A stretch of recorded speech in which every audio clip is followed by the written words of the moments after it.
교재 82페이지 제가 읽겠습니다. 5장 전반부에는 베드로를 비롯한 제자들을 선택하시는 장면이 나옵니다. 베드로가 예수님을 의지하여 그물을 내린 후 그물이 찢어지도록 잡힌 고기들을 보았을 때 그는 예수님을 주로 고백합니다. 그 자리에 함께 있던 야고보와 요한도 예수님의 말씀을 듣고 순종하여 모든 것을 버려두고 예수님을 따릅니다. 또한 세관이었던 레위도 예수님을 따르게 됩니다. 예수님께서는 병을 고치는 주의 능력이 함께 하심을 통해 나병에 걸린 사람과 중풍병자를 고치셨고 이를 본 사람들은 놀라며 하나님께 영광을 돌리게 됩니다. 오늘 본문 말씀도 어제에 이어서 이제 우리 예수님의 본격적인 사역이 계속되는 그런 장면을 소개합니다.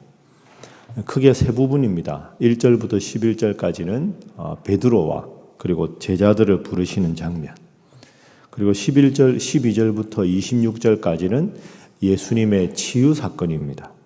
나병 환자를 고치신 것과 중풍병자를 고치신 사건이 등장하고 27절부터 마지막까지는 레위, 마태지요. 레위를 부르시고 또 예수님께서 가르쳐 주신 교훈이 뒷부분에 등장합니다.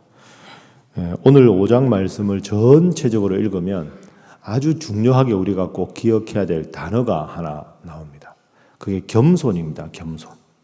그러니까 누가복음 5장은 겸손에 대한 예수님 말씀이다. 이렇게 기억을 하시고 세 가지 교훈과 기도 제목을 생각하겠습니다. 자, 먼저 우리 4절 그리고 5절 우리 두 절을 한번 함께 읽어봅니다.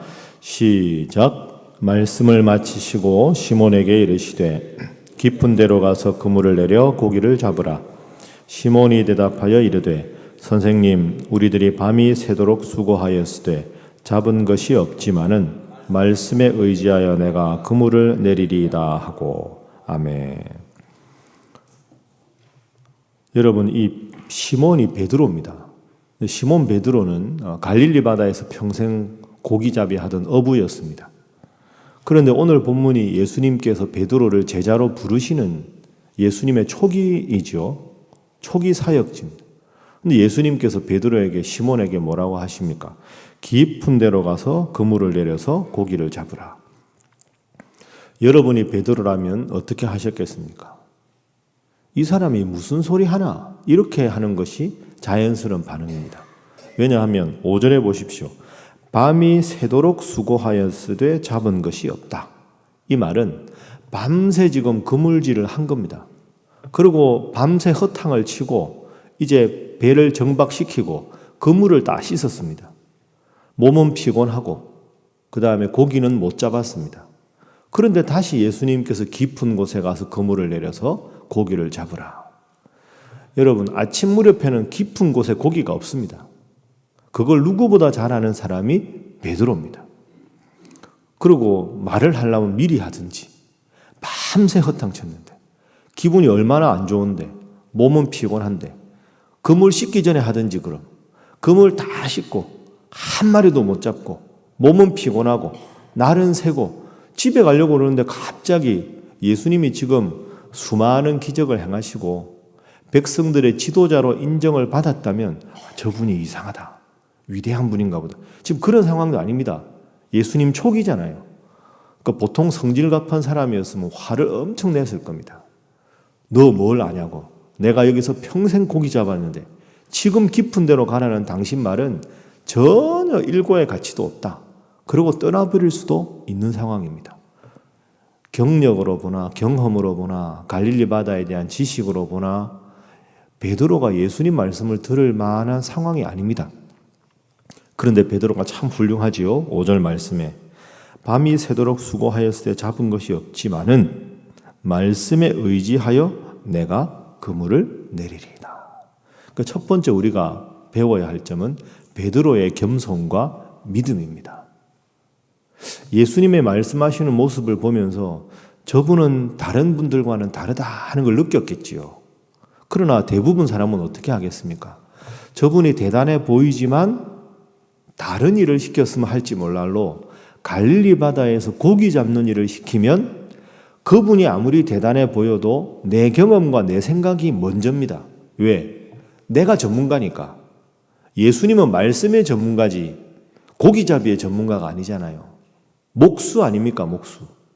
그런데 베드로는 밤새 내가 피곤하고 아무것도 못 잡았지만 선생님 뭔가 다르신 분 같은데 선생님 말씀 때문에 제가 그물을 내리겠습니다.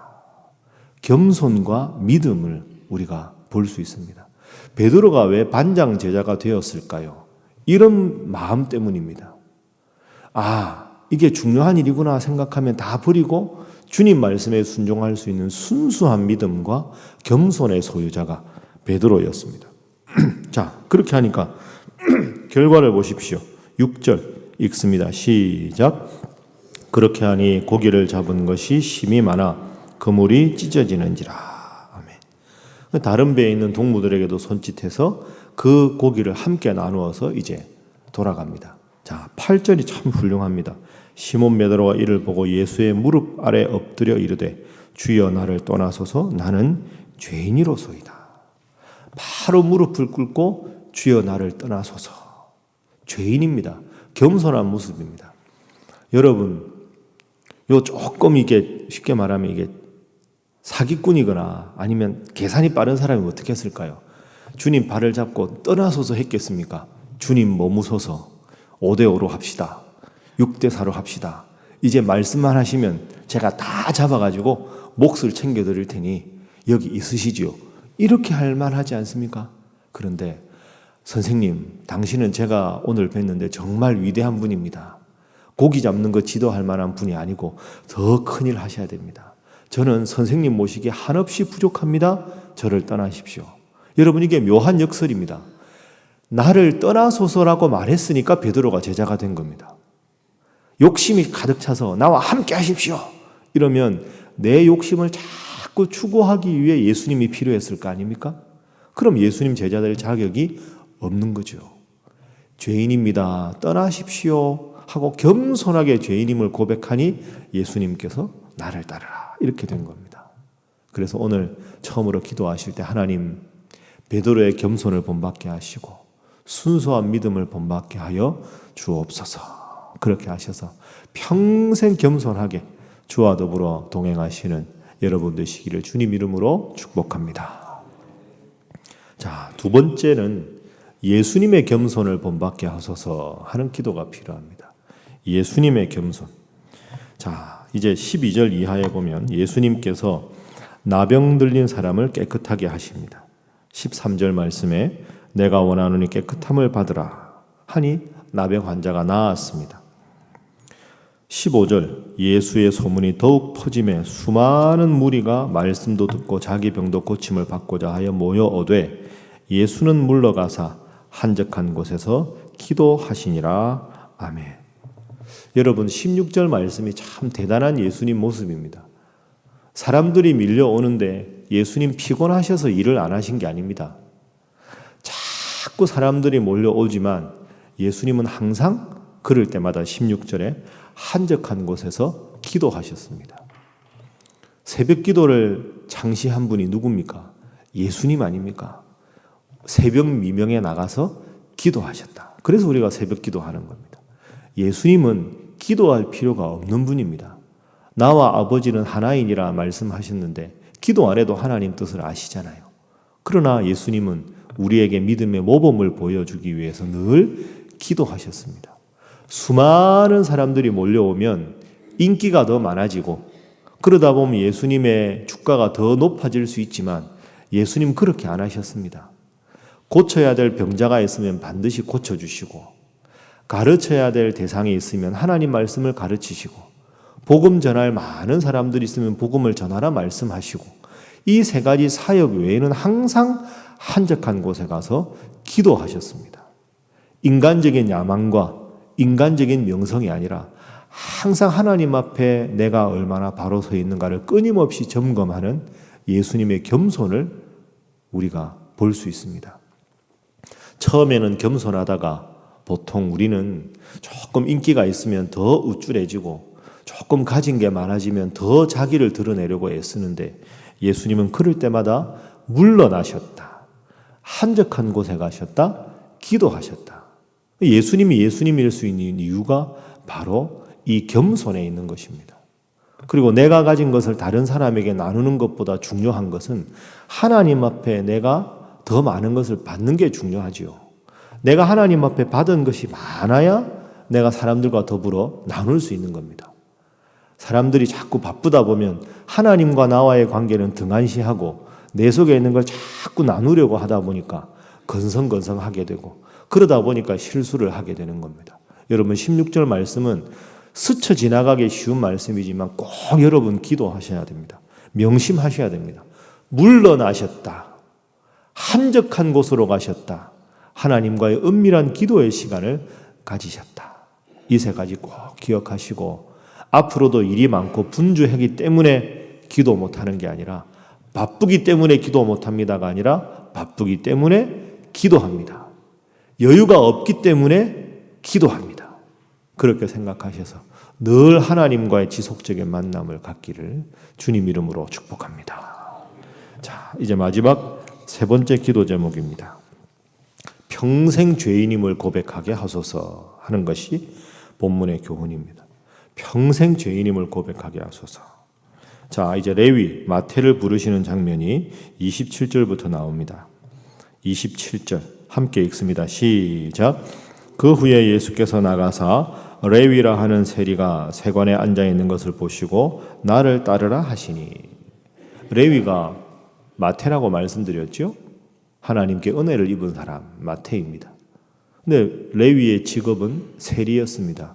얼마 전에 말씀을 제가 전한 대로 세리는 죄인과 동급이었습니다. 세리와 죄인의 친구. 가장 경멸받던 사람들이 세리였습니다. 그런데 이 레위는 예수님께서 따르라 하실 때 바로 일어나서 쫓았습니다. 31절 말씀 보십시오. 건강한 자에게는 의사가 쓸데없고 병든 자에게라 의사가 쓸데가 있나니 내가 의인을 부르러 온 것이 아니요 죄인을 불러 회개시키러 왔노라. 레위를 보시고 바로 레위를 부르셨을 때 레위가 바로 일어나서 따랐습니다. 왜 그럴까요? 나는 주님 죄인입니다. 제 스스로는 살아갈 수가 없습니다. 주님 없이는 살아갈 수 없습니다. 주님이 제 주인이십니다. 그 마음으로 모든 것을 버려두고 예수님을 쫓았습니다. 그날 제가 설교 말씀드린 대로 세리는 돈을 많이 버는 직업이기 때문에 그 직업을 떠나면 다시 돌아올 수가 없습니다. 왜? 돈 많이 버는 사람이라 줄을 서 있거든요. 그러니까 사실은 이 말씀 듣고 레위가 떠났다는 것은 자신의 모든 지금까지 신이었던 돈을 포기한다. 내 삶의 1순위는 지금까지 돈이었는데 오늘부터는 예수님 당신을 1순위로 섬기겠습니다. 어떻게 레위가 이렇게 할 수 있었을까요? 그것은 우리 예수님 방금 말씀하신 31절, 32절과 연관해 보면 저는 병든 자입니다. 저는 죄인입니다. 주님 없이는 살아갈 수 없습니다. 이 간절한 마음을 하나님께서 레위에게 주셨기 때문입니다. 자, 다시 한번 생각해 보겠습니다. 건강한 사람에게는 의원의 쓸데가 없고 병든 사람에게라야 쓸데 있다. 그러면 그 당시에 종교 지도자들은 예수님을 따르지 않았습니다. 건강한 사람이었기 때문일까요? 아닙니다, 여러분. 잘 생각해 보십시오. 세상에 건강한 사람은 없습니다. 이 타락한 종교 지도자들은 병들어 있는 자라는 스스로를 모르는 병든 자에게 불과하지 건강한 사람이 아닙니다. 건강한 사람에게는 의사가 필요 없고 병든 사람에게 의사가 필요하다. 건강한 사람, 영적으로 건강한 사람은 세상에 없습니다. 그럼 우리가 늘 이 구절을 보고 무슨 생각을 해야 될까요? 주님, 저는 영적으로 건강하게 해주셔서 감사합니다. 잘못된 기도입니다. 주님, 저는 병든 사람입니다. 다른 사람이 설령 여러분 믿음 좋다고 칭찬해도 주님, 저는 병든 사람입니다. 제게 의사가 필요하듯이 영혼의 의사 주님 없이는 살아갈 수가 없습니다. 그 고백이 우리의 고백이 되어야 할 줄로 믿습니다. 레위는 지금 그 고백을 주님 앞에 하고 주님을 따르게 된 것이죠. 인간이 살아가면서 가장 큰 교만은 주님 없이도 살아갈 수 있습니다 하는 것 아니겠습니까? 여러분 새벽마다 나와 기도하실 때 늘 주님 겸손하게 해주십시오. 주님, 저는 죄인입니다. 주님 없이는 살아갈 수 없는 존재입니다. 오늘 본문에 나타난 이 베드로의 겸손과 그리고 예수님의 겸손과 이 레위의 겸손을 꼭 본받으셔서 평생 교만하지 말고 주님 말씀 앞에 스스로를 돌아보고 늘 새벽마다 기도로 삶을 시작하시는 겸손한 죄인, 주님이 꼭 필요하다고 고백하는 겸손한 죄인 되시기를 주님 이름으로 축복합니다. 함께 기도하겠습니다. 하나님, 경험이 더 많고 연륜이 더 많아도 우리 예수님 앞에 무릎 꿇었던 베드로의 겸손과 순수한 믿음을 본받게 하여 주옵소서. 하나님, 인간적인 야망과 명성에 초연하신 예수님의 겸손을 본받게 하시고 죄인임을 고백했던 레위의 모습을 본받아 늘 주와 더불어 살아가는 자 되게 하여 주옵소서. 이 세간이 높고 간절히 기도하시고 우리 대한민국이 더 성숙하고 하나님 앞에 바로 서는 나라가 될 수 있도록 새로 선출된 대통령과 모든 위정자들에게 하나님 하늘의 지혜로 함께하여 주옵소서. 다 함께 주님 앞에 기도합니다. 주여 믿습니다. 주여 믿습니다. 주여 믿습니다. 하나님